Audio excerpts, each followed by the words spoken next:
strength strategies to help keep it that way.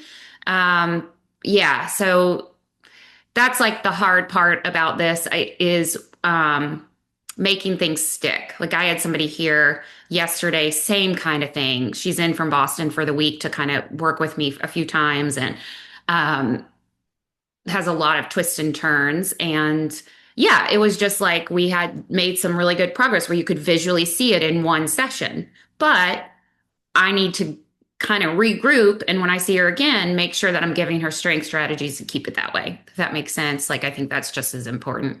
Yeah. So, and then we'll talk about the connective tissue today, and how I think that plays a huge role because if you have more laxity, and that could be globally in your body or just in one area because you kind of created laxity in that area from constant loading with different link tension relationships, then it becomes really important to kind of think of how to train the connective tissue so you're regaining some of that suppleness and compliance and stiffness, all of those things, so that the joint itself can regain that integrity that it may have once had, but then kind of lost over time.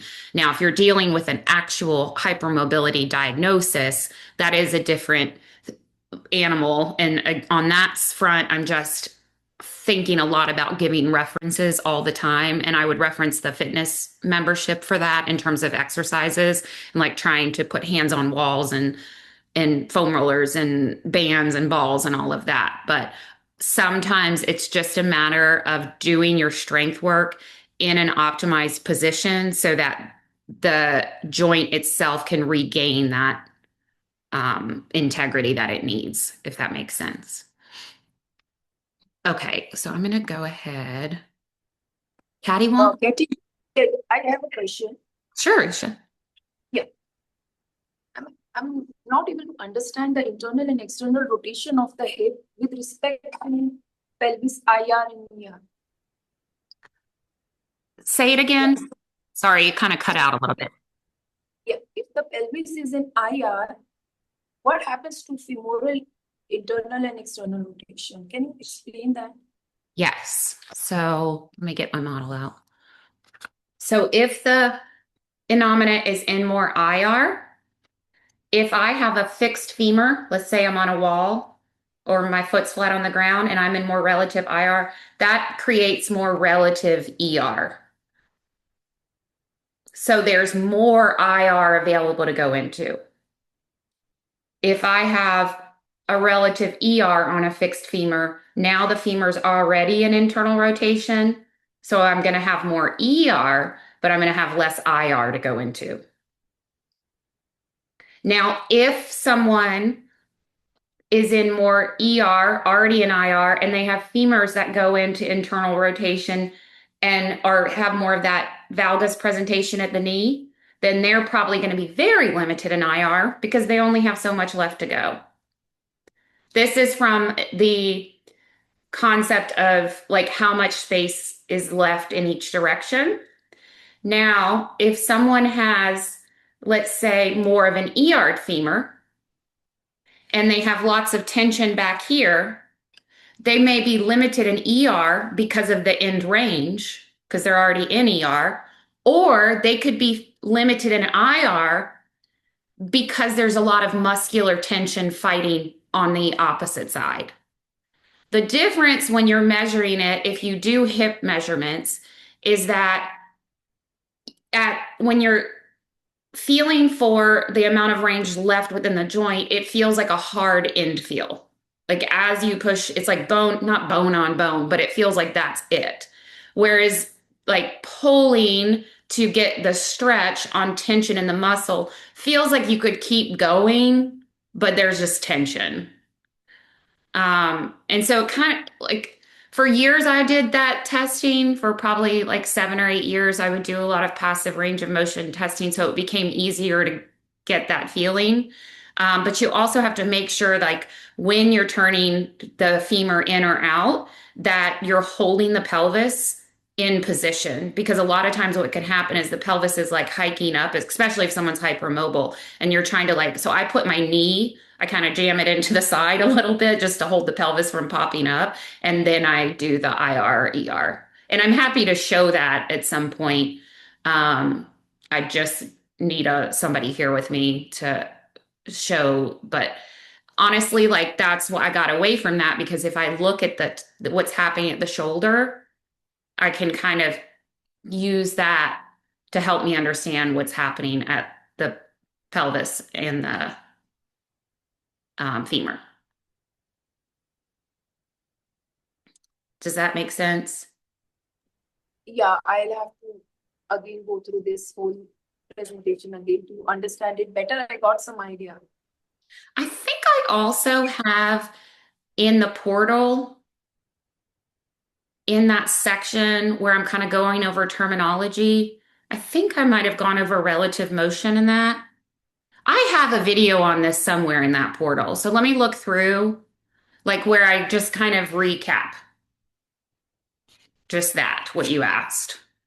Just remind me, and I'll go in there and look through.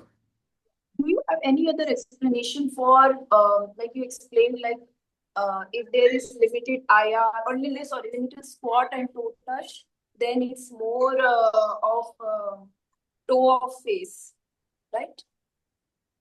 If there's a limitation in IR, it's more of No, a, limited toe touch and squat. okay, if Then you it's more of a toe of face of the gait. yes. So the way I look at that, so if I'm limited in my toe touch, there's a couple things. I'm either really tight in the back of my pelvis, so I can't lean forward and get that length, or I'm already in a certain amount of hip flexion, meaning an anterior orientation. And so I only have so much range to go and I can't touch my toes anymore because I'm running out of flexion. Or I've lost that or I've lost the lumbar ability of the lumbar to go from extension to flexion. And so I don't have that capability. And that could also be like muscular, lots of tone within the back extensors. And so then I go down. So all of those things mean my center of mass is really forward.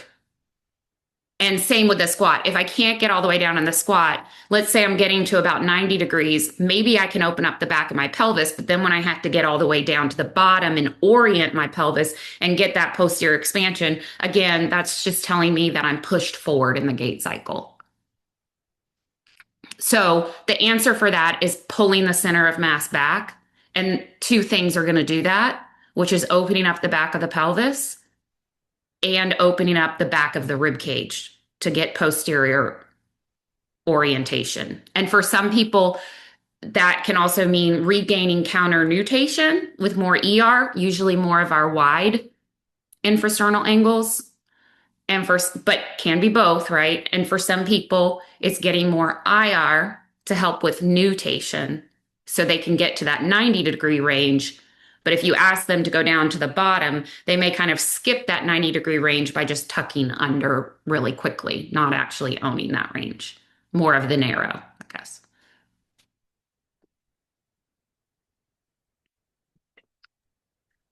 I got a question. So when you got someone with a bigger belly and you got a more weight on the front, so when we say we want the pelvis to bring it up, do we need more strength in the hamstrings to pull the pelvis down, or is it more difficult for the people to bring that pelvis in a neutral position? So is it for them maybe like bring them more up with more strength and hold it more with, so it's more like a conscious lifting up? So I think like it's sometimes a lot of my clients are always in that anterior orientation. And so I know there's a lot of weight going on. So I'm not sure how much I can tell them to tuck under or going. So how can I support this? Or yeah. Yeah, that's a good question. So obviously, the more mass you have in the intrathoracoabdominal cavity, the more you're having to manage that pressure difference. So part of improving that position is weight loss, and obviously they're working on that sort of stuff. But remember, there's nothing wrong with an anterior orientation, especially if they can use their hamstrings and their abs and get into the opposite shape. So maybe because they're more often living in that position when they're walking around and just doing their daily activities, when you're doing exercises with them, you are working a little extra on those hamstrings and deep abdominals to help them manage that pressure and get that sense, but also to lubricate all the joints and get the spine in flexed positions, especially the lumbar, if it's never in that flexed position. So all of that is going to contribute to the joint health while their strength training to help with the weight loss, if that makes sense. Yeah. Yeah. And it can be more difficult, but then constraints matter, right? If someone has already got 50 extra pounds, then they're lifting 50 extra pounds all the time. So I may not be adding a bunch of load to them. I may do something like a TRX squat. They're still going to be fatigued and working their muscles because when they go in that better position, they're not using their diaphragm to help them do the job. And so now their muscles are actually working harder by unloading them slightly. Yeah. Thank you. Welcome. Okay, so I'm going to go ahead and share my screen. This is my favorite presentation, by the way, because I love all things like jumping and power. And I think it's really, really important as we age. So we're going to talk about how to create coordination and how our connective tissue can act as a free energy spring and how we can actually improve and enhance the capabilities of the connective tissue, which is really kind of cool. So I'm not going to read all this. We're going to go through all of this today. This was originally a separate presentation I did for something else, and then I started including it in EP. So basically, we have kind of that parts and whole perspective, which we're going to come back to in 2 weeks and really talk about what that looks like in creating meaningful change for people in their bodies. But parts is sort of, I'm breaking things down. I am learning to change how I do something. So you're working with your client and they're doing this split squat here, this front foot elevated, and they're just hinging forward, and you can teach them how to get their body back in space. You can say, put more weight into your back foot, hold the weight out in front of you a bit farther. And their body, they're learning, they're getting that feedback from you, and they're learning how to do it differently. That's kind of a parts. We're breaking things down. Whereas a whole is the body has mastered the movement so well that there's, and it's too fast for there to be that feedback. So we call this open loop control. It's like your brain just remembers it all of the time. It's like riding a bike, right? Do you ever have, once you learned how to ride a bike, do you ever have to think about how to ride a bike? No, because your body just knows how to do it. And that's in a lot of performance and sports. We master these skills for so long, if you've played sports, that everything just becomes kind of automatic. So we want things that help us develop that open loop control and things that help us develop the closed loop, where in both of those things are important, but they kind of exist on that long spectrum. So movement behavior is the result of complex interactions between many different subsystems in the body, the task at hand, and the environment. So dynamic systems theory is something you can look more into. But if I give somebody a constraint and I say, hold this weight up in front of you, and my intention is that I want to get their center of mass back, or I put cones on the floor and I say, jump from this cone to this cone. And in that moment, the environment changes, maybe a loud noise, or the music starts, like shuts off or whatever. The environment is now going to change the outcome of that. And also the way that they perform it, just because they've never done it before. It may not be what you intended for them to do when you gave them that weight and said to hold it out, or when you put the cones out and you said jump from one to the other, and they do it differently than you anticipated in your mind. So human beings will self-organize, and I said this in the beginning of the course. All of you guys have a completely different movement lens and sense of movement in your body because of the activities that you grew up doing and you do today. And so that created an experience that's like a language that's mapped into your body that I will never understand. So I can try to help people create that connection and improve that language within their body, but I can really only see from my perspective.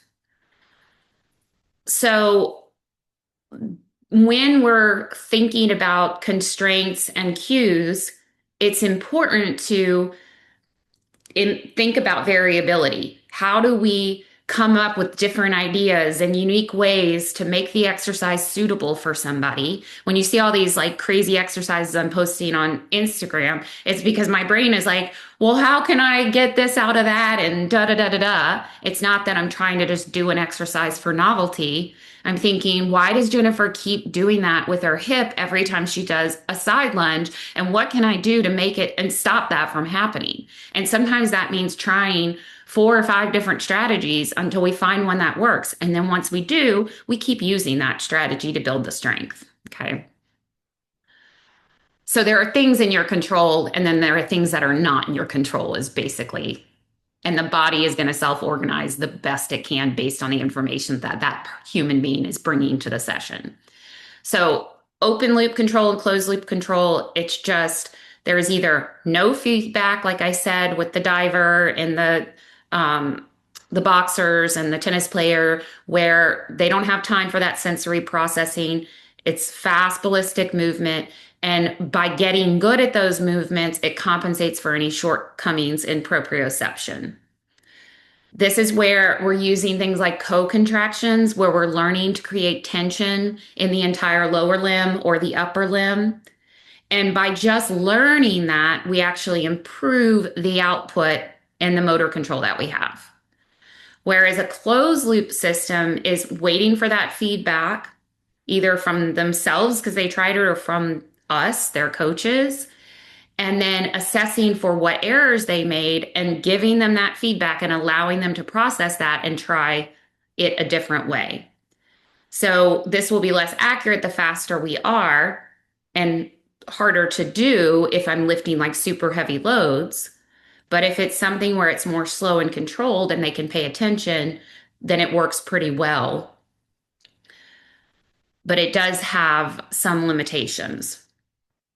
So if we think about, this is from Franz Bosch's book, and it's basically on the left-hand side, it's talking about proprioception. And a lot of times we're using exercises like in PT and training where less common now. I think people are understanding more about this, but where you're standing on a BOSU or an AirX pad. And I don't think there's anything wrong with that. It's allowing the body to feel a little off and trying to see how it stabilizes. But what he's trying to say is that that the muscle spindles that are activated when we do things like that are actually less than when we're in a stable environment and we're learning to create tension from, in this case, the entire body from top to bottom. So his whole body is a co-contraction and he's creating as much tension as he can. And when we get good at doing those co-contractions, we actually fire more muscle spindles and we reduce that, we reduce the kinematic errors that we might otherwise have. So when there's a decrease in contact time and a decrease in processing time, we're going to probably do better by relying on exercises like this one on the right than exercises like this one on the left. Okay. So I'm not saying don't ever do those things. There probably is reasons, not within this presentation, but I don't know, Parkinson's, like things like that, where maybe you need that certain stimulus in different ways and it's important to train. So this is, you can look a little bit more into this motion reference learning, but it is the process of experiencing motor errors with respect to the actual states visited rather than the intended states. So imagine that I tell someone to do a box jump, and my intent is that when they do it, they land kind of high and stiff. So they kind of create that tension at the top of the box jump. But when they do it, they land in this super deep squat. Their brain now learned less about what I had intended and wanted them to learn than what they actually did. So a lot of times um, we can't account for this because, again, that person's unique movement experience is dictating a lot of the way that they're going to end up doing something.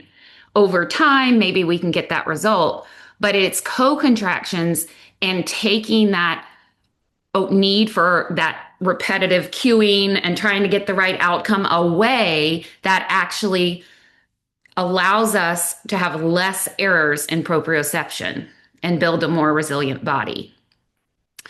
Because I'm from a gymnastics background, it's easier for me to understand this. So there are certain things in gymnastics where you have to learn to kind of yield your whole body into the floor and like roll and spin and kind of let go. And then there's other times where you have to create a ton of tension to be able to like power yourself off the ground into a double back flip or whatever the activity is.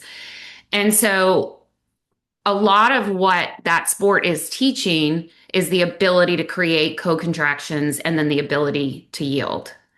And I think that's why gymnasts I can pick on in particular can do these incredible feats, because that has become a standard of how they learn movement. Not as much on the, like, I guess, being nitpicky about the coaching, but sort of it's like a skill development over time. And we can give that to everybody. It's a possibility for everybody. So this is from Franz Bosch's book, and that book is so good. He kind of got a little bit of, I guess like the reviews weren't as great for this one, which is interesting.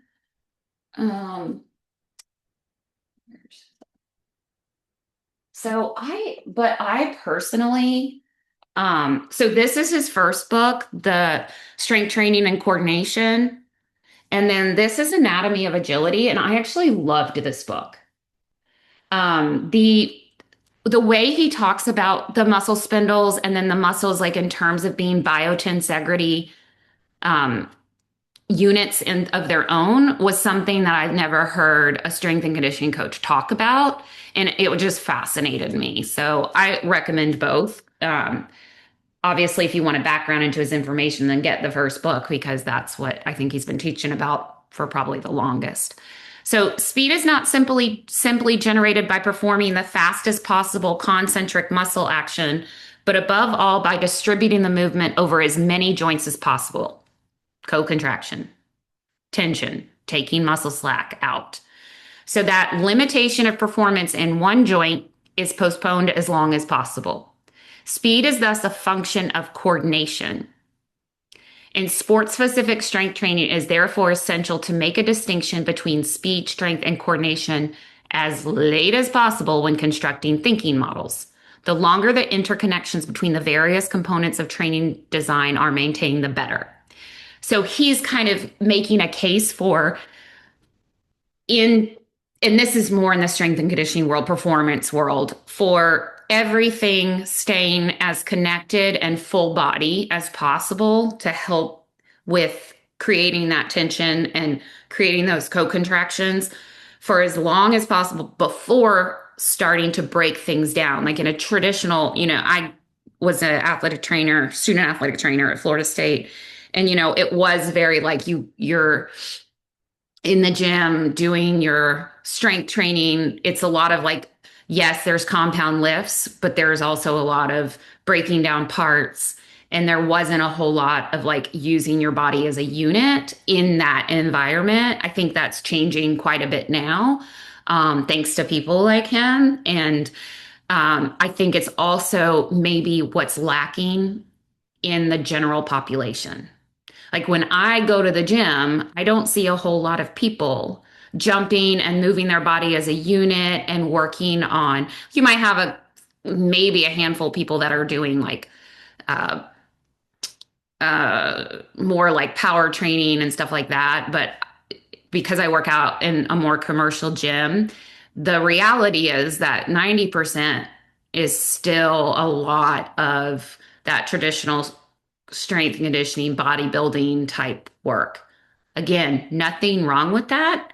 But I think if you can help people understand that this is going to improve their connective tissue and help their bodies function for a much longer time in their life than just doing basic strength training. Okay. And breaking down into parts. So, what is a co-contraction? It's basically the contraction of agonist and antagonist opposing muscles during rapid movement to ensure necessary stiffness and spring actions around a joint. In conclusion, we have shown that muscle co-contraction accelerates dynamic motor learning despite reducing kinematic errors. So even without giving that feedback or trying to change the movement, getting better at creating co-contractions throughout the entire body will increase adaptations and help with motor control in general in life. So they therefore improves both kinematic accuracy and dynamic learning, simultaneously enhancing present and future motor performance. So when I was at the medical university training for years, like 15 years, towards the end of my time there, they started a program for Parkinson's. I can't remember the name of it, but it is popular in the US now, and it's a boxing program. And when I think back, I think about like how that must impact the brain and their ability to create that stiffness and that motor control. And that in a way that strength training never could. And I haven't ever looked into the research, but it makes sense why these people are getting better with activities like that and then neural circuitry and how that impacts the brain versus strength training. So at some point, I'm going to really dive into it. But sometimes when I get down rabbit holes, I don't come out of them for a little while. So let me just give a couple examples of co-contractions. I need to redo these videos just because they're out in my backyard during COVID. But we all have them, right? So this is just kind of a baseline co-contraction. You guys, if you're doing the programming, have seen these in the programming. So it's just that lower limb there is creating stiffness, and I'm extending the hip. I've got quads, hamstrings, calves, all on to stabilize the knee. And the area of the lower limb, I think, is the most interesting because so many people can't create that stiffness in the knee. And they're either hanging out on their joints and locking their knees all the time, or they're constantly flexing through their knee to try to extend their hip instead of extending the hip and maintaining a knee that is in a relatively like neutral position or slightly flexed position. So they don't ever get good hip extension. They're just getting a lot of quad dominance trying to create the motion at the hip. This is just an example of one on the ground. So I'm kind of doing the same thing. My heel's elevated. This would be sort of a beginner version. I'm going into a bridge, lifting the hip, extending, but notice my knee isn't really changing position.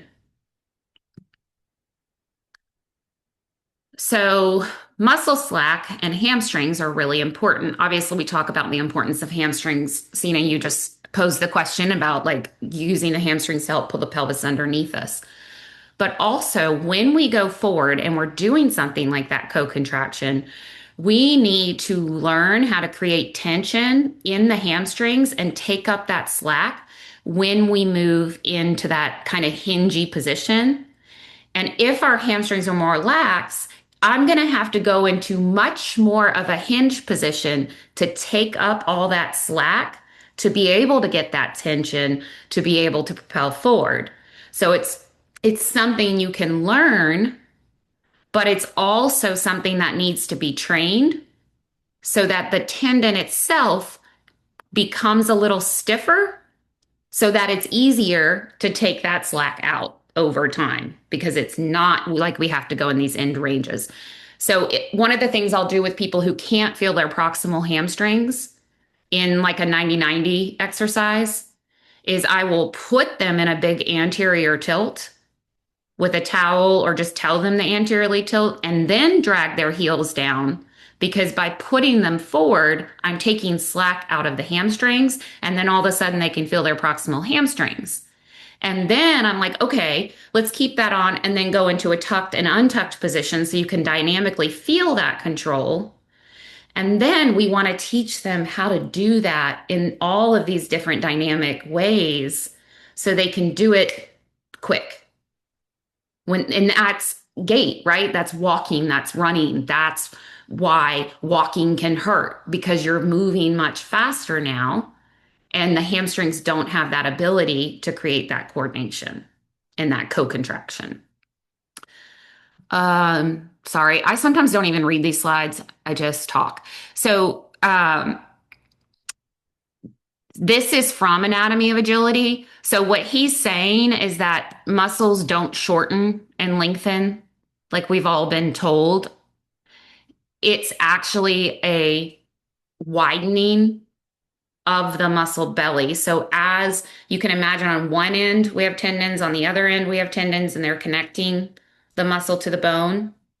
And as the muscle shortens, which is really just a widening, and you can remember the Graham-Scar stuff in our infrasternal angles and all that, that's happening at a muscular level. So as everything widens, it pulls thing into a wider angle.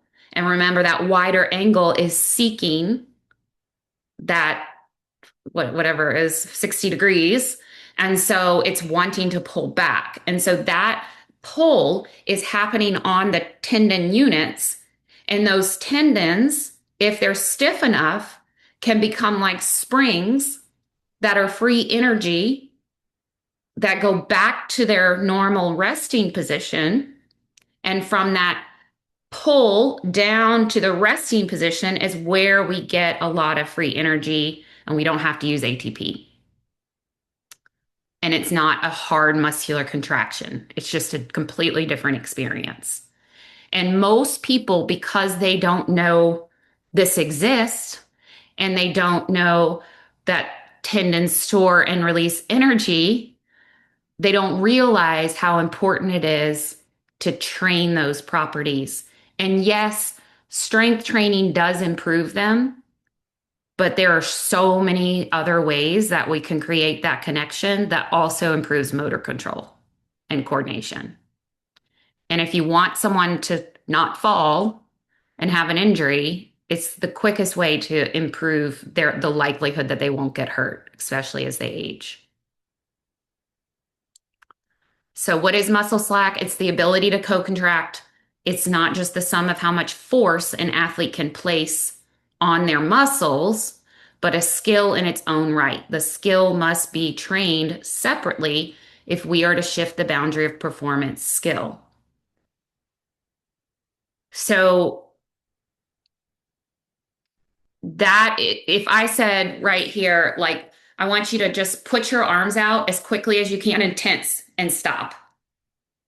How quickly can you create that tension in your entire body is really what's important in terms of performance. But performance these days to me is training. I don't live in the world of like performance is only for athletes. It's for everyone. So limiting muscle slack with a small counter movement. So I gave the example of kind of hinging forward. That's the counter movement. And then going into hip extension will allow for storage of elastic energy. So we get kind of that eccentric lengthening or the tug on the tendon. And then we get that elastic component of the muscles recoiling, but also the tendon recoiling or springing back to its position. Training them isometrically can be helpful for improving that recoiling and that stored elastic energy. Maximal strength training at optimal length is going to help with the tendons. The hamstrings must extend the hip and resist knee extension. So distally, when we can create a co-contraction at the knee, we have tension in both the distal and the proximal hamstrings. And the distal are preventing that knee extension so we can extend from the hip instead of just the knee. So I put this in here, but I think it's kind of dumb that I put it in here. It is something I have read, but leg curls may reduce coordination. And so I don't even know if this is in your slides, but if that is all you're training. So we think, oh, like leg curls, right, is so important, but really it's a lot more to do with the whole system and not just the parts. But I use leg curls all the time for certain things with people to train hamstrings. Okay, so they're perfectly fine exercise to do. The pelvis has to be able to rotate and orient in all directions to optimize hamstring length. So if we have a pelvis that can't get into that posterior orientation or anterior orientation or can't move in internal and external rotation, it just becomes a little harder in terms of hamstring length. And you can also think about more medial or lateral hamstrings too. So if I'm in this sort of ER pelvis all the time, my lateral hamstrings may be working a ton and I'm having a hard time getting the medial hamstrings to help out with stabilizing the pelvis or vice versa. Okay. There is a high correlation between poor control of the pelvis in flight phase and hamstring injuries. Why? Because if my pelvis is in a big anterior orientation and I'm already got that slack taken out and I go through swing phase and I'm going to heel strike, I'm now creating tension up against the bone over and over and over until I've just created so much compliance that I get either some sort of tear in the hamstring or tendinopathy from repetitive strain. So when you see hamstring recurring issues with somebody, they probably need to have more of a connective tissue approach to their training. And if you see hamstring strains, they probably also need a connective tissue approach to their training. It's just on the former, we're talking more about creating stiffness, and on the latter, and the ability to withstand forces. And on the latter, we're talking more about creating more compliance in the tissues so that they can yield easier. So these are more kind of strength-based. So even like that's a split squat, but like a squat clean position where I'm dropping down. So in order, that's the pre-tension there, and then I'm dropping down and yielding into it. So the tissues need to have that balance within them.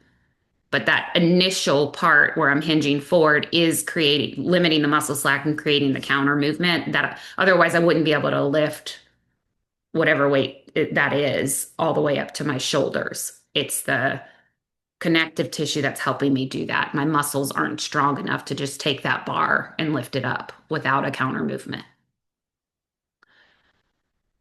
And here's kind of a more strength-based, could call this a Bosch clean or heel elevated hinge to the wall, whatever you want to call it. But the idea is I'm getting that, limiting that muscle slack and creating that counter movement from there and then propelling forward.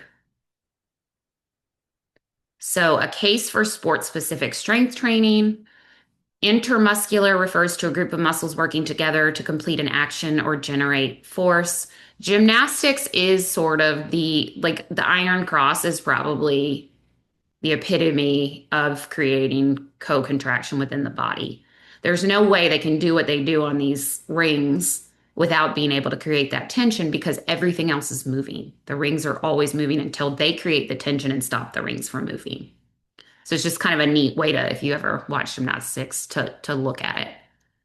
Intramuscular refers to a single muscle's action or ability to create force.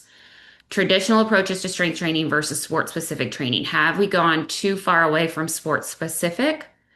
And is it impacting our motor learning? And this is where coaching is an art because a lot of people will come to the gym because they have aesthetic goals. Now, if you guys are in this course, you probably get more people that are having body issues and having injuries and want more from their training than just necessarily aesthetics. And there's nothing wrong with wanting the aesthetics too, but I think we can do both. And we can explain to people if we do this, it's going to help in this way so that you can build more muscle. It'll help your body in the long term so you don't get injuries, you don't get setbacks, and then you continue to progress forward. And it's the same thing, like, and definitely not all physical therapy, but in kind of traditional physical therapy, there it kind of stops at like we're doing clamshells and getting the hamstrings working, and but then we're never standing up and kind of coordinating all of it together. I know so much is changing in PT, and I am not in bodybuilding, so I recognize that I cannot speak on that. But in general, like when people go to the gym, a lot of times they're doing back and biceps, chest and triceps, quads and hamstrings. And it's like, well, we all know it's more than that in terms of recreational sports. And if you look at something like I started playing pickleball like a year and a half ago, and that's a great example of people who are in their 40s, 50s, 60s, 70s, 80s who are running around on a court chasing balls and moving very dynamically. And we see so many injuries because they haven't trained, yet they're doing this sport that requires really quick dynamic movements and their connective tissues can't handle it. Like I saw this woman, super fit, plays a ton of pickleball, but I guarantee she doesn't do a lot of yielding or strength training because we were on the court and I literally saw her go down and I sat her down on the side and I looked at her Achilles and I felt it and I was like, she completely tore her Achilles. And I said, she asked, and I was like, yeah, I think it's torn. And she said, well, I've had this happen before. And it was just like a little bit of a tear. And literally, it was not on the bone. It's like, no. But what happened is that Achilles at a certain point couldn't withstand the push and pull dynamic on the court. And it didn't have the ability to have compliance. Then you add in all the hormones and those tissues are struggling even more. And she's probably not training the foot and the dorsiflexion to allow the Achilles to just yield in something like an eccentric, isometric, overcoming, like whatever it is to allow the Achilles to stretch and be fluid. And like this silly putty, instead, it's not as fluid like, and then it snaps. And so that's kind of what we're dealing with, especially as we start getting into that older population. And I'm just picking on pickleball because it's popular, but people are doing all kinds of stuff as they age. I think things are changing so much in terms of wanting to be very active for a long time. At least I hope, right? So, how do we program? We can use warm-ups to build a foundation. You see that a lot in EP when it says like knee health. Really, that's just kind of teaching heels off the floor, more of a co-contraction type position. You can do that in supine, use isos, tempos, more dynamic supine, and then you can get into that kind of hip lock position that we saw with me doing the co-contraction to the wall.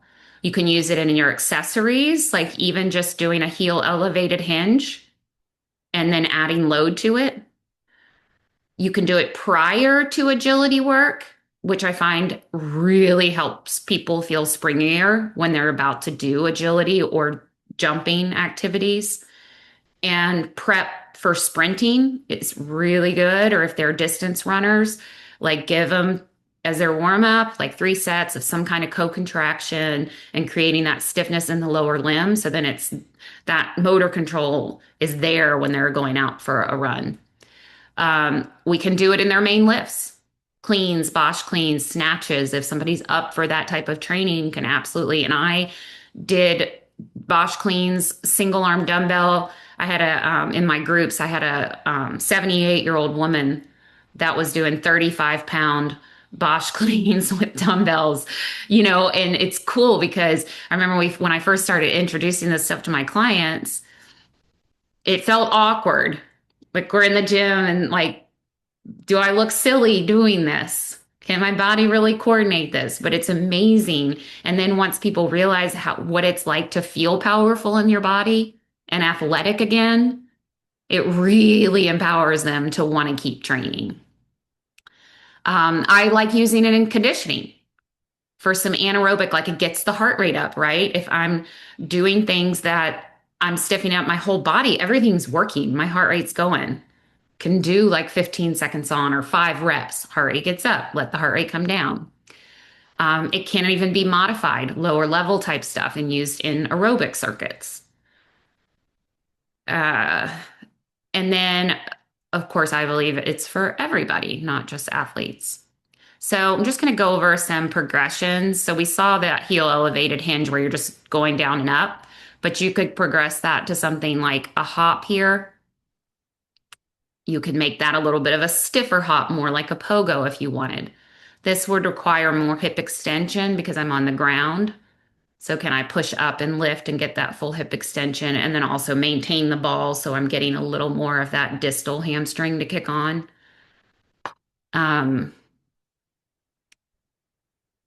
This one's an EP, just one of the warm-up drills. Can I extend from the hip, keep my knee bent? Here's a weighted wall hinge. Can I come up, extend the hip without locking the knee? And now I'm adding load to it.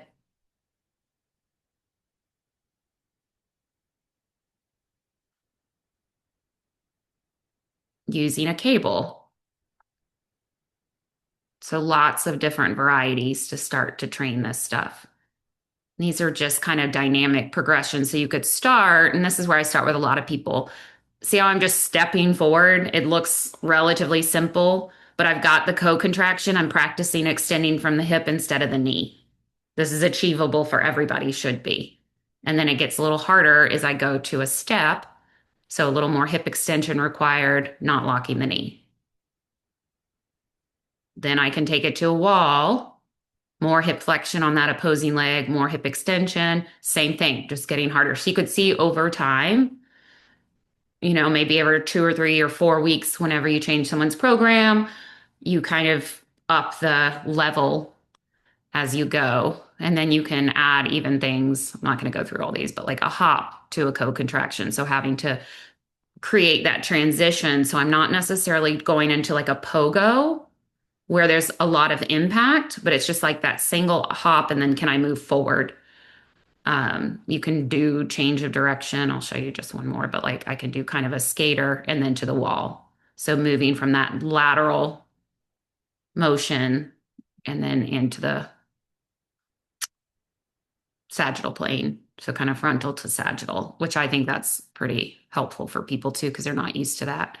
And then in terms of main lifts, well, I already showed you that one, but even something like doing a full clean with a barbell, I added a step up on this, but you kind of get the idea. You can make these as difficult as you want. And I will say, like, when you're working with people who've never done this and aren't interested in Olympic lifting, there's no need to have to do like a bilateral stance. In fact, I think it's a lot harder on people in terms of their positioning, especially if they have a lot of twists and turns. It can really aggravate their low back or their SI joints. So I find the single leg version, and again, you don't have to use a barbell. You could have 15 pounds in either hand and do this exact same thing, right? I'll come back to this and we can look at other examples, but I want to go through the tendon health stuff. So tendon strength is different than muscle strength. Tendons need both fast and slow training to optimize their resiliency. Fast exercise increases stiffness and slow exercise decreases stiffness. Stiffness is not bad. Compliance is not bad. They both are needed to create really good structure and resiliency. So they don't grow in size, but they get good at absorbing and releasing energy. The stiffer the tendon, the better the return on energy. So when you see like a basketball player, when they're jumping up, and a lot of times, like when they're dunking, it's a short, stiff movement. It's not like they're going into this deep squat to create this rebound. It's not muscular. It's all coming from their connective tissue, and they get really good at it.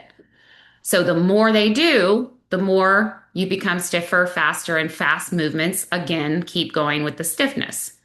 But if they're never training that compliance, what's going to happen? A healthy tendon is more compliant near the muscle and becomes stiffer as it nears the bone. The compliant region, so the muscle and the tendon unit, is going to protect the attached muscle from injury by acting as a shock absorber. But when it's too stiff at that muscle tendon unit, we're going to end up with more of like a muscular strain is going to be more likely because the tendon's so stiff, it's not having any give, and then it's a sharp pull on the calf, let's just say. Okay. So that's why you'll also see more muscular type injuries, muscular strain type injuries in certain sports versus tendinopathy type injuries. Okay. So the tendons also need slow contractions to decrease stiffness. Isometrics are the slowest movements. Eccentrics work. It all works. You just got to do a little bit of both of it. Connective tissues adapt much quicker than muscles. Regular exposure can help with rehab, unlike muscles that might need more rest. Passive approaches do not work with tendon injuries. So if you have a client and their doctor, meaning well, says to rest and they have a tendinopathy, don't listen to them. Pull out some research and show your client because it's just going to get worse. So the idea is that you kind of expose the tendon to some sort of strain or tension. And then if the person feels better in 24 hours, you can start adding to that. If they feel worse or they have pain, you could use like a 0 to 10 score with them. But it's just like slight, they're probably still okay. If they have a lot of pain, maybe you're backing off and the next time you meet and what you give them as their homework is a little bit less. So it's kind of exploratory. So there's tensile, which is just like pulling on the tendon like a rubber band. Compression, think squashed against the bone. It obviously depends on where we're talking about in the body, but if you imagine doing like a forward fold or the example of heel strike in terms of the hamstring tendon, that's going to be compression. And that's why in yoga, because there's a lot of compression over and over again, and that's a more compliant type activity, we see a lot more tendinopathies. A combined load of the two, both tensile as compression, will get that compression on the joint and recoil with fast movement and range of motion increase. So a co-contraction at the hamstring is a great example, kind of hinging forward, taking out the muscle slack. It's creating some compression, but it's also a tensile force as well. Shearing is going to be like our cutting and side-to-side movements. Super helpful, especially if you're kind of working with someone that maybe has had like an ankle sprain and they've gotten through kind of the initial healing phase and they've gone through, the spring-like and the tension and the compression, and they're able to kind of do that, then maybe you start adding some of the shearing load side to side and see how their connective tissue can handle that. So in terms of working with this, give 24 hours after loading to see the response. And, it's hard to say exactly, but if you did like 3 sets of, say, isometrics are pretty safe. Okay. So I do 3 sets of like a 45 to 60 second isometric where I'm just taking out some slack and putting some tensile force into the tendon or some compressive force. And then text your client the next day, how's it feeling? Good, feels good. Okay, that's safe. Can you do that 4 times tomorrow and see, like, continually loading to see how they do? Obviously, muscle strength is imperative. It helps us handle the load and increases the stiffness in the tendon. So just by strength training, we're helping the tendons. And then plyometrics are really important, both for the tendon and the bone health. So hysteresis is just the amount of energy lost between stretch and recoil. And the plyometrics help reduce hysteresis. So the way I think of it is like if I'm jogging and I don't have a lot of stiffness and I can't really generate that tension from the lower limb, then I'll kind of look like my foot is like heavy, like smacking the ground a little bit, not like I'm light and springy. And it kind of looks the same when people start plyometrics because they just don't have that capacity yet. And so they look really sinky when they're doing pogos and they should feel a little bit stiffer. So as you both use that closed loop control mechanism and you're teaching them how to stay stiffer, but also as their connective tissue becomes more able to handle those forces, then they can actually get springier in their bodies as well. So chicken or the egg, you're going to want to do both. So this was a study with Keith Baar. And if you look up Keith Baar, Baar, he has a ton of information on connective tissue health. But what you'll see here is that we're looking at a healthy tendon over here or a tendon after 5 weeks of being immobilized. So in the healthy tendon, the muscle end of the tendon stretches much more than the bone end over here. So remember, we want stiffness at the bone end, and as we move along the tendon and it's attaching to the muscle, we want more compliance, and that creates a healthy tendon. And when you immobilize it, you lose that compliance. And what is the one way to get the compliance back? The slowest movement. And the slowest movement is an isometric. So isometrics would be really great in that case to start with. We obviously want to start doing more dynamic activities and creating more stiffness. But in general, if you're thinking about it on a scale. So estrogen impacts the tendon. It inhibits lysyl oxidase, which is the cross-linking enzyme for collagen synthesis, and that means more stiffness. Women's tendons are less stiff, and sometimes that can impact their performance. So they tend to have less muscle pulls and more ligament injuries.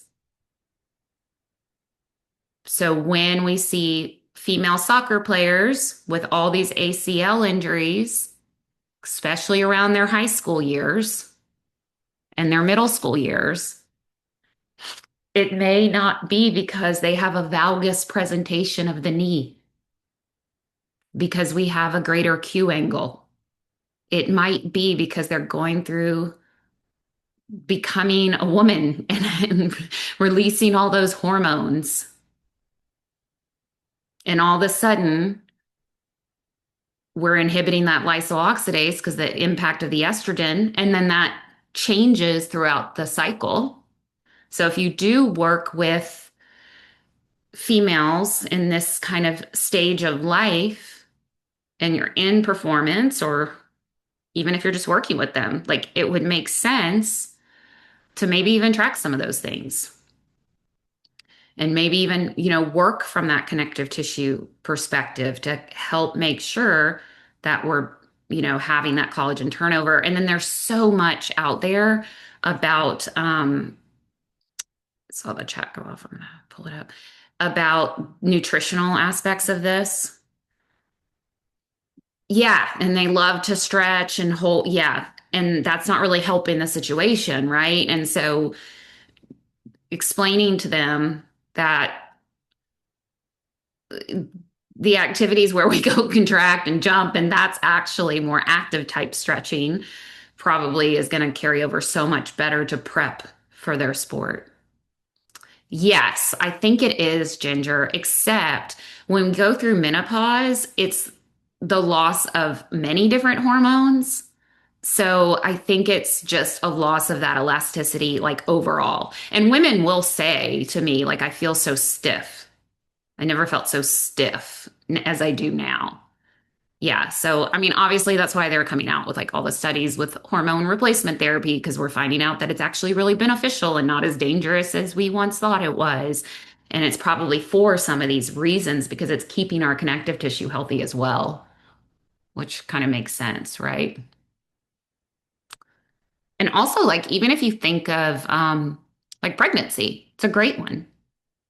All of a sudden we're lax. Well, it's just this influx of hormones that's creating more compliance. So, what can we do to support a pregnant woman during that time? Give them things that make sure that their tissues stay stiff and they also have that property. And of course, that might look different in somebody's in their third trimester, but there are ways to do it. Yeah, drying out. It is a thing. All right. So, just to kind of keep it simple in terms of how to use this information, I generally am doing both. With a healthy person, I'm meeting them on both sides of the coin. If they have more laxity and they have a diagnosis of hypermobility, maybe I'm doing things that are more overcoming. If they're healthy, I'm doing yielding and overcoming and kind of explain what that is. So, yielding is holding a load, like holding two weights in your hands and just resisting those eccentric forces. So, as I do that, the imagine that muscle picture again. It's expanding, it's pulling on the tendon, and it's creating more compliance and eccentric strength. So the muscle is slowly shortening while the tendon is slowly lengthening. And then the sliding of the collagen fibers breaks the cross links that each fiber has with one another, which then decreases the stiffness of the tendon and improves its health via creep. And it makes the muscle tendon unit more compliant. It also improves the neural connections in a movement, and it eliminates the use of momentum to cheat a rep by bouncing out of the bottom. So if you've ever seen somebody squat and they go all the way down, but they kind of bounce, obviously, if you're doing something more yielding and eccentric, you can't do that. So many different ways you could create that yielding. Whereas overcoming is I'm pushing against a wall or an immovable object and resisting that object. And that creates a bigger impact on concentric strength. And it teaches the nervous system to engage the muscles as fast as possible in order to apply as much force as possible. So you're looking at maximal intent, more taxing on the nervous system, but you can recruit more muscle fibers by recruiting more motor units. So think of like if I've got my feet on the floor, I'm pushing as hard as I can into a wall, I'm creating a full body co-contraction, and all of those motor units are coming on board. So greater potential for strength and power outcomes. So let me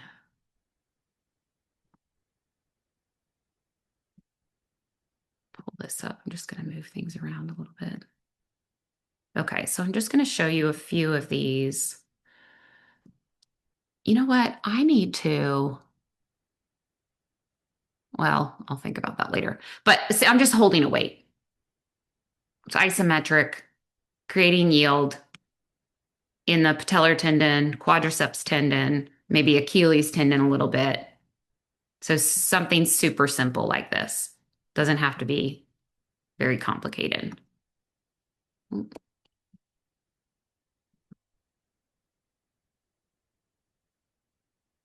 I could use like a rear foot elevated position, opening up the back of the pelvis on one side. Imagine I have that tendinopathy.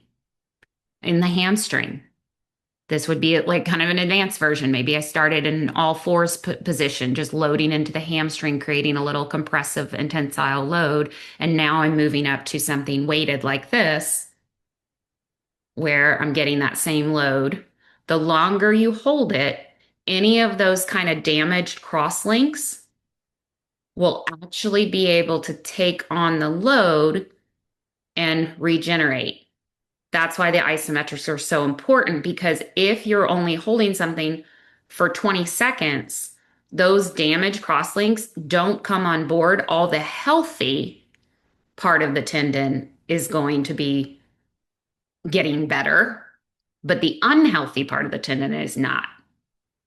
So the isometrics make it so the less health or the more healthy are at their max capacity because they've been working all the time, and then the less healthy can kind of regenerate.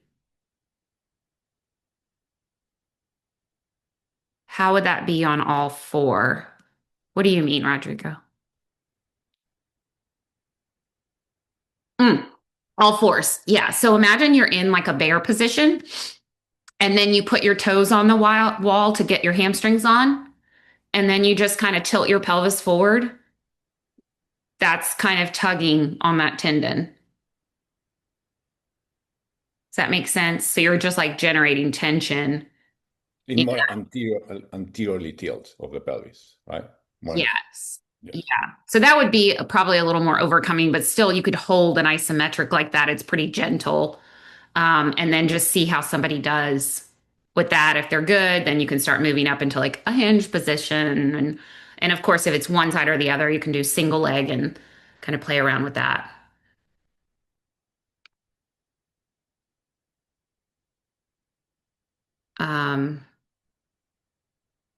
So this is just an overcoming wall hinge. So I'm pulling up against basically an immovable object because this is so thick, this super band, and I can only probably hold it for 15 or 20 seconds. And this is where you can get kind of creative. So in this position, my knee is going down below the opposite knee. So it's creating kind of more internal rotation on this side. I'll get a little more medial hamstring, hopefully. And then I could do something different here. And this one, I'm moving away from the femur. So now that's more of an ER position, maybe getting a little more lateral hamstring. And they may have that problem with the tendon on more the medial or lateral. So you could get more specific. Does that make sense? And then also just positionally, like what their body needs.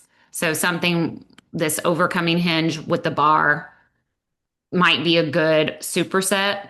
You do 15 or 20 seconds and then go into your heavy lift, getting those fast twitch fibers on, getting the nervous system revved up, pulling up as hard as you can, and then going to do your deadlift. So you can combine them into things. Katie, when you had the previous exercise with the hinge at the wall and on the left hip, you were externally rotating and then you were dropping it down. That would be well suited for someone who has that left forward bias. Yeah. Okay. Yeah.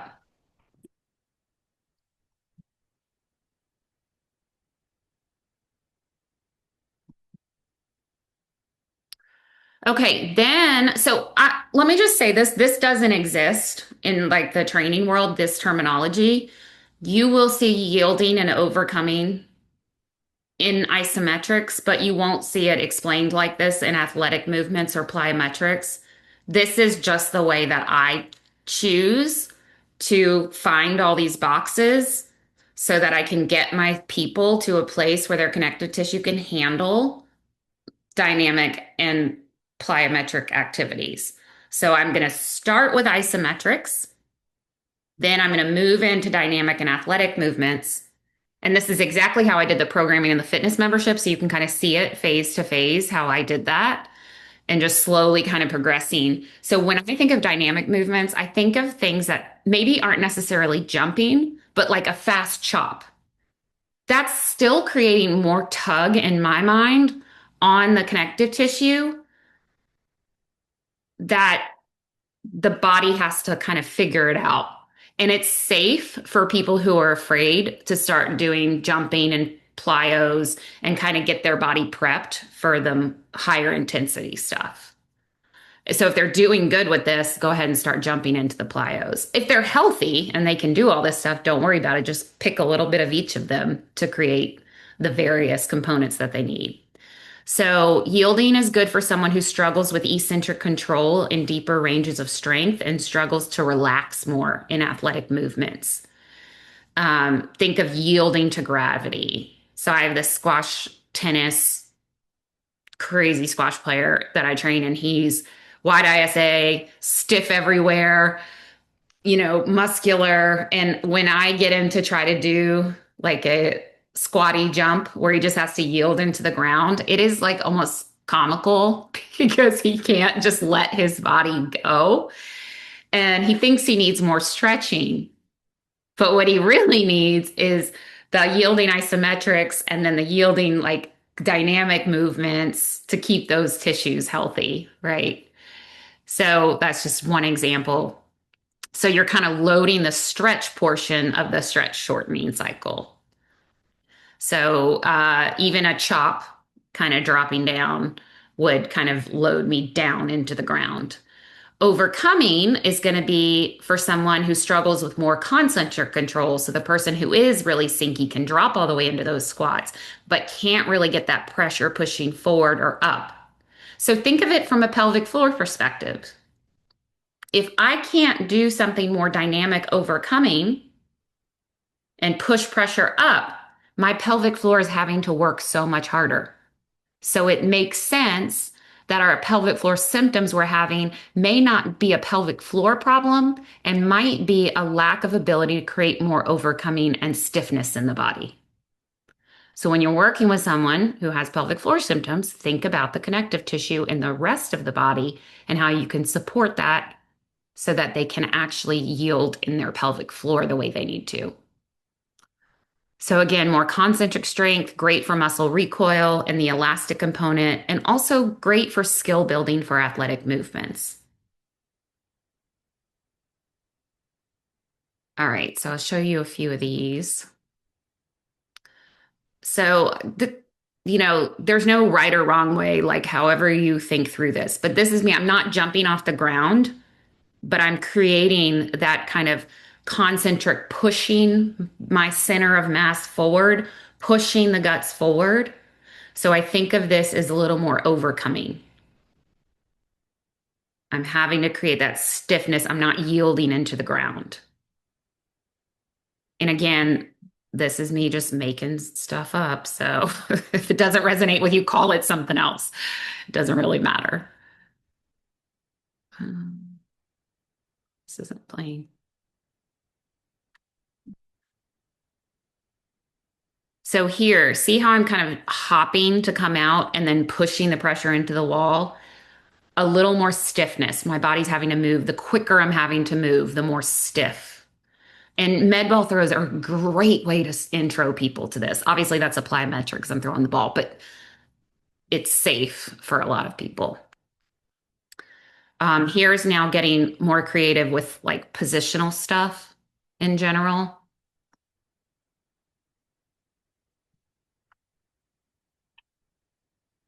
So right here, I just shifted over to my right side. I have a supinated reach on the left. So now it's rotating me back to the left, meaning my left foot, see, it's behind my right. So I'm creating a left turn with this offset squat. But more of my weight is on the right. So I'm having to yield on the right on this left side. I'm dropping down into the pelvic floor. I'm learning to let my connective tissue yield on that side. My foot, which is often more supinated on that side, to go into that pronation, my knee to bend forward and get into that deeper range. And I'm offset positionally. Now, do you need to get all these things at one time? No. Now I'm loading onto the left, and I'm doing kind of the same thing, but I'm yielding into that left side with it behind me, still turning to the left. Any questions about that? I know that's a lot to kind of process through. Maybe one question, when you got a narrow type, is it easier for them to yield? And for the white ISA, easier to get stiff and overcoming? Generally, yes, I will kind Yeah. of do that. But depending on the person, they may have created a lot of stiffness, say around the knee, because they were told never to push their knees over their toes. So they've avoided it for so long that now they don't have good compliance there anymore. Do you see what I'm saying? So depending and like where in the body it is can change. And not every narrow is, well, has a lot of laxity necessarily. And maybe one question more, if we do it really quick and fast, how can we cue the breath, or should we cue anything Yeah, when it's good question. I love that. So it is okay to cue inhale down and exhale up, or to cue exhale down, inhale up. So if I wanted to take out slack and generate more tension from the outside in, I would cue an exhale as I'm going down to help create that stiffness. And that could be on this. And now I'm like making them feel safe in their body. And then inhale as they come up. And these are, I'm not saying like on max lifts. Obviously, we use more of like a controlled kind of Valsalva type breath. But, and then if you think about the isometrics, so if I have someone that has a lot of laxity and then they struggle to say breathe down into their pelvic floor and relax the pelvic floor, and I create that overcoming tension using like a band under the feet and pull up, and then I have them inhale and say to relax the pelvic floor and inhale, they now can generate that pressure pushing down to relax it. And I could put them in a 90-degree position like a squat to help open up the sit bone. So now the pressure can go into the back of the pelvic floor versus exhaling in that position. I mean, you're inhaling and exhaling, but you kind of get what I'm saying. Like I could emphasize more of the inhale to create that yield.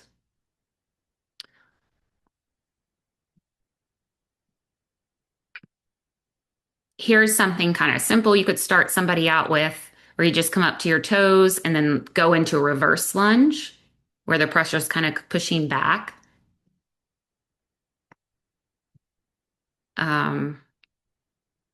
This would be like a lot more advanced because I'm pushing away and landing into a push up, but you could do like a kneeling push up and then drop down into it kind of quickly. You can think of all the different progressions you could take somebody through. Maybe I have that Achilles issue and I want them to be able to eccentrically load. See how I'm kind of yielding and just dropping the heels down, but a little bit faster.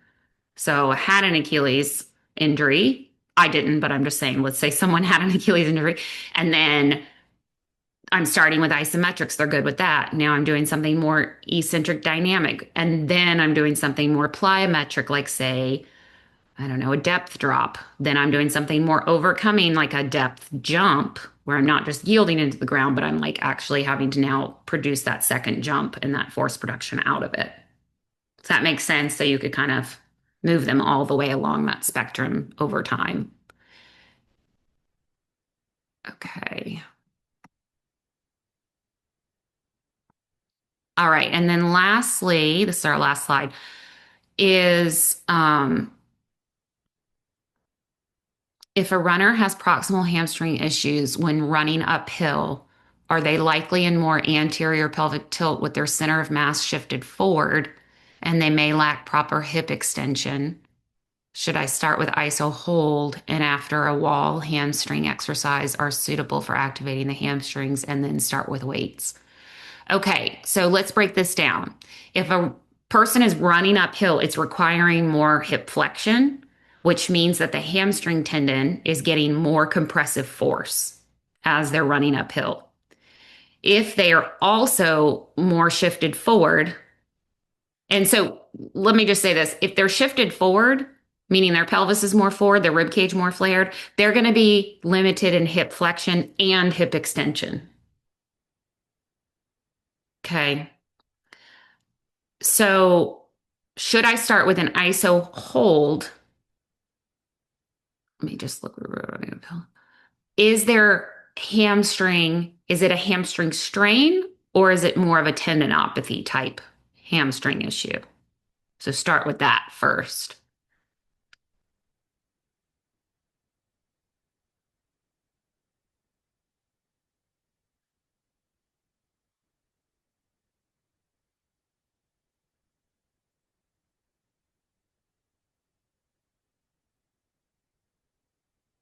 No, I know that it hurts.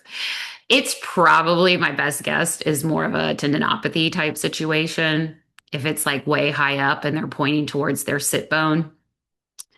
So in that case, I would start with an isometric for sure.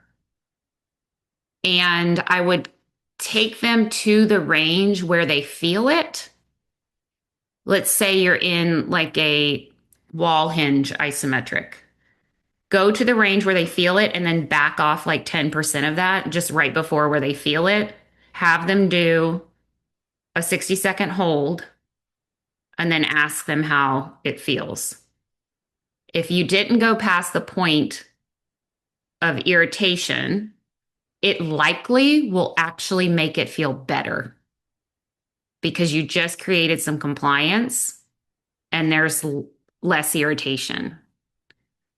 If it was too much, maybe you have to start with something easier, like a supine, long lever bridge, and maybe like taking them into an anterior tilt into the point where they feel it, and then just backing them off a little bit from that. Then hold it for 60 seconds. How does that feel? Great. That feels great. Okay. We're going to do that. I want you to do that maybe a few times tomorrow as your homework and let me know how it goes. That's kind of how I would play around with that because a lot of this is like so exploratory. There's no manual for this kind of stuff. But and then from the ISO, then you can move them through all of these various loading parameters. So you could maybe do something yielding ISO, overcoming ISO, see how they respond, then move to the dynamic stuff when they start to feel better.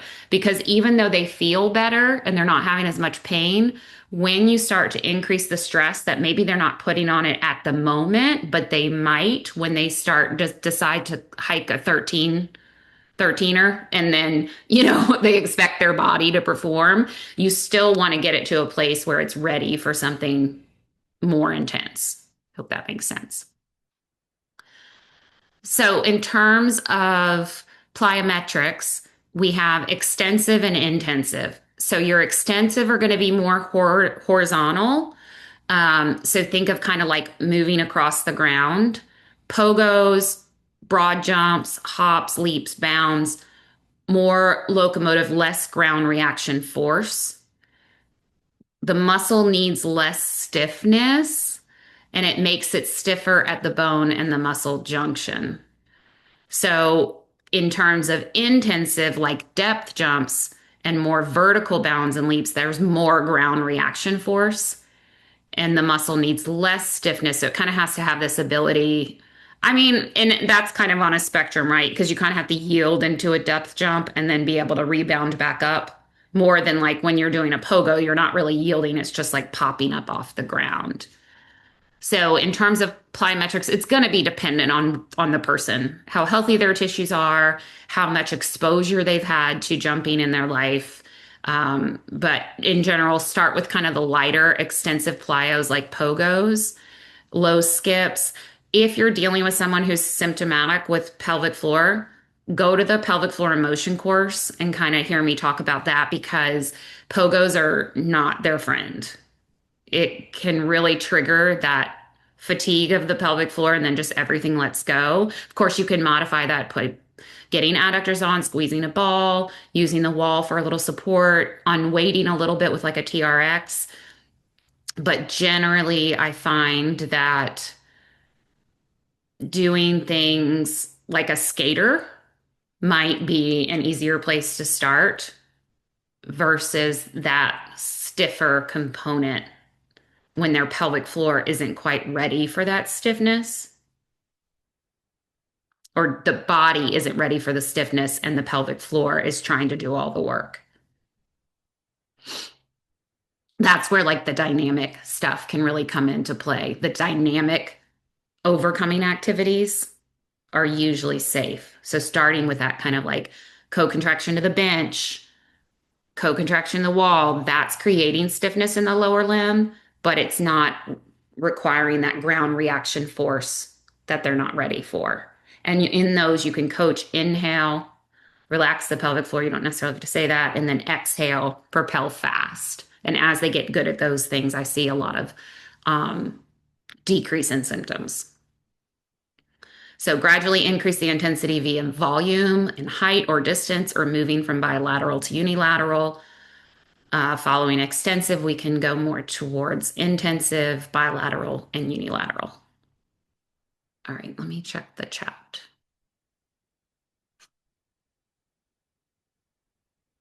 Let's see. Can you explain what's going on in the proximal hamstring tendon and long lever bridge? Yes. So it's going to be in a more of a shortened position, assuming you're tucking under in that long lever bridge. If you can coach it, like untuck in the long lever to get the proximal hamstring on board for people who like can't sense that and all they feel is the lower hamstring working or the calf. You know how some people will do that and they're like, I just feel my calf and like down here in my hamstring, I don't feel the proximal. So if you take them forward and back a few times, a lot of times that will just kind of kick it on. It's also positionally going to help with kind of that hip extension. And you can even guide the foot. So if I were to find kind of the outside of my heel and then kind of go from outside to my first met head, I can feel more of that lateral hamstring. Whereas if I start on the inside of my heel and then go into the first met, a lot of times people will feel more of their medial hamstring. So if someone, just food for thought, so your brains can start going down these rabbit holes. But if someone has a lack of hip extension and internal rotation because they're already very internally rotated at the femur, so, you know, the knees are coming in. So when they extend their hip, it goes like way into internal rotation and they're kind of at end range. And a lot of times like pinching in the hip. I might use the first one where I'm finding the outside heel just to kind of get their femur to spin out so they get that sensation of the lateral hamstring helping out. But if someone struggles to find that internal rotation as they're going into toe off, maybe I'm using the inside heel. Kind of more of like the knees kind of bowed out a little bit more and real tight in the lateral or the lower glute area. So any exercise, when we talk about exercise selection, this is really what I changed in the presentation. So I used to take this approach of kind of like these exercises might be a little better for narrow type bodies and these for wides. And while we can use that, the truth is every exercise should be appropriate for every individual. It's just how we cue it and the constraints we use that slightly tweak it so that it makes more sense and achieves a goal. But the more variety we can expose people to in terms of movement, different patterns, different variations, in my opinion, the more variability at the joint level that we're also improving. Just like you wouldn't tell somebody to do yoga 5 days a week or Pilates 5 days a week, by doing different activities throughout the week, their movement variability, the joint ranges of motion will improve over time.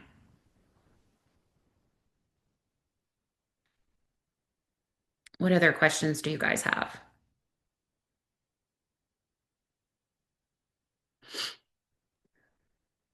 According to this you just said, is it like I was thinking about because I do boxing and I also teach boxing classes. So I started to thinking about how to implement this on my boxing courses, and maybe I should use all of this stuff. Or do you think I should start with something more like isometrics? So I'm not sure. Or do you think I should play around with all of this stuff? Well, I guess my question would be, are you having any connective tissue issues, joint otherwise, that are bothering your body? Yeah. I think on my own I just yeah, so I think I'm like, yeah, I'm in a very hard valgus in my knee. So I got some tendon, yes, I got some problems with my tendons. So yeah. Okay, at the knee, like patellar tendon kind of stuff, or yeah. Yeah. So I'm assuming you're like kicking the band. I mean the bag. Sorry. Are you like kicking the bag? Like Uh, you're boxing. Are you using like a hard yeah. bag? Like a heavy bag? I Are you like boxing on a heavy bag? yeah, or something like with the hand things like Yeah, and so you're kicking those, right? With your foot? Or is no, just boxing with the hands. So it's okay, more like that's different. So I'm yeah, imagining you kicking and then it's creating a force into the patellar tendon, if that makes sense. So your knee is having to move around quickly, laterally, side to side, front to back, right, while you're boxing. So that's what's irritating it. So yeah. your knee's going into valgus. How can we get you positionally in a better position? This is great. Everybody can answer, by the way. I'm not like putting you on this. It's just that this is because this is the type of stuff you have to work through with people, right? So positionally, how can we get in her knee in a better position so it's not just falling in? We could band it, provide Okay, like external. yes, but if she can't, like just well, yes, we could band it. Yeah. So what would that give her? Yeah, we could find the outside of the heel, like in exercises. What does that do positionally to the femur? More externally rotate. Yeah. Yeah. Okay. Now, from a pelvis position, what would help you get that external rotation, not just the femur?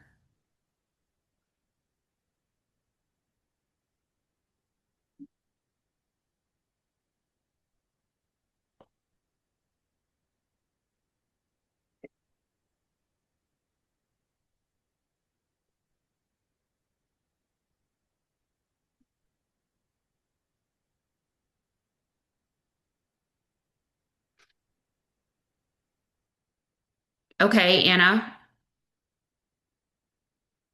Yes. So a hip shift would create more posterior rotation of the innominate,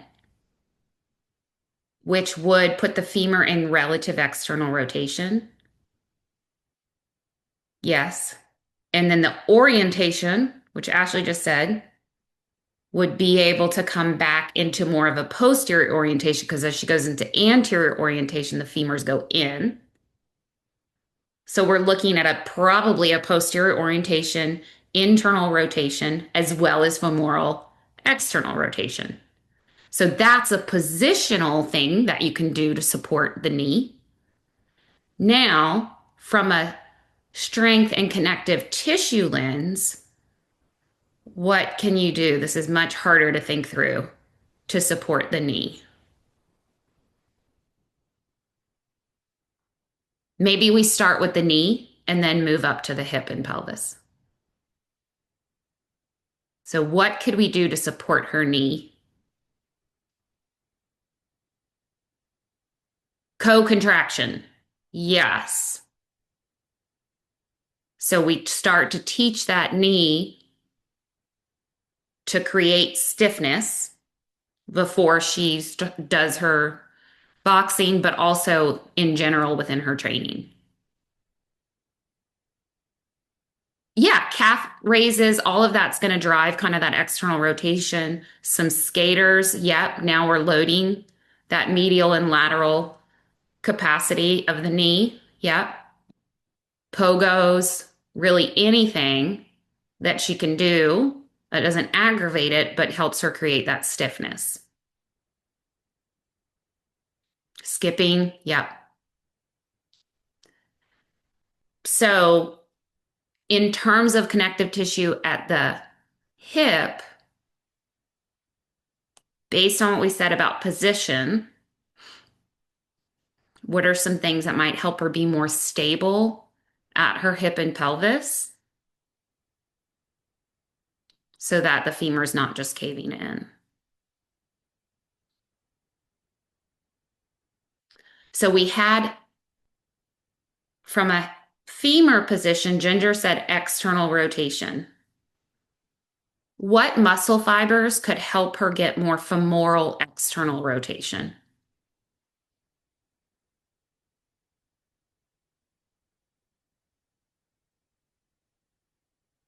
Posterior glutes, lateral hamstrings. Yes, you got it. So now if she has laxity there, what could we do to create more stiffness in those tissues?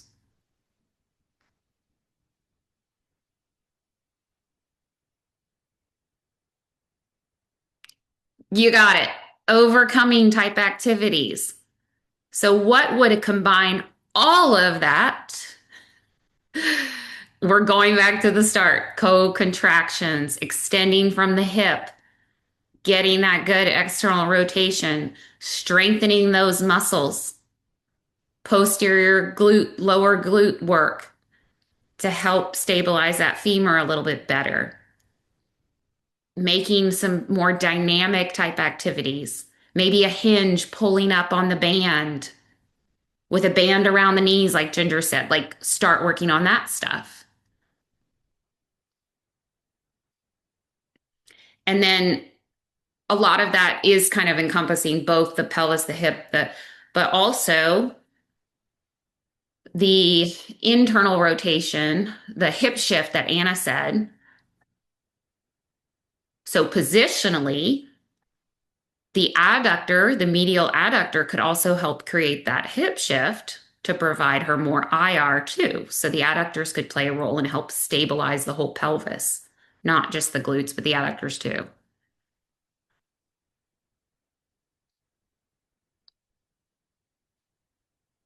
And then because you're probably moving around on your toes and your forefoot a lot more, the Achilles tendon, the calf strength, all of those will become important too to help stabilize the knee.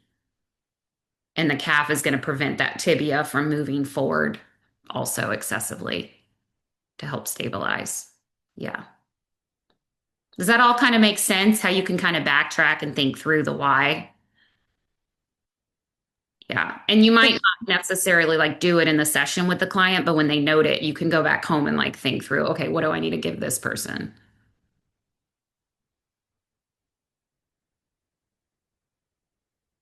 Yeah, I love that, Anna. A bridge with a block between the leg and then a calf co-contraction, and you can make it overcoming. Yeah, so you could get all of it at once.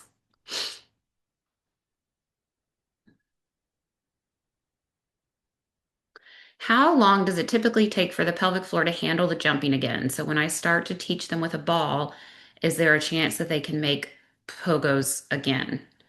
Yes, absolutely. And I've seen this time and time again with students and clients. It's really going to depend, though, on their adherence to the exercises that you're giving them, of course, their homework and all of that. And then also, like, how symptomatic they are, like, how severe the prolapse or the incontinence is, that they have tearing or they postpartum. You know what I mean? So it's so hard to say, to give a time frame.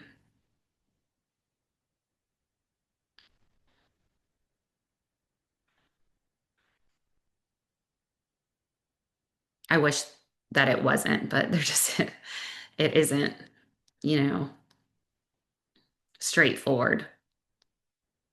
And honestly, like every single time I think about that pelvic floor in motion mini course, I know I need to make that course like deep down, because there's not a lot of information out there from like a pelvic floor standpoint on programming beyond a little bit more of like a rehab, or else the other take is like, just lift heavy and your body will figure it out, and like don't be afraid. And it's like, yeah, I know some of it's like psychosomatic, but some of it is also positional and like connective tissue and the support system that the body has. Um, and that is on my list to start this year, but it's just a lot of work.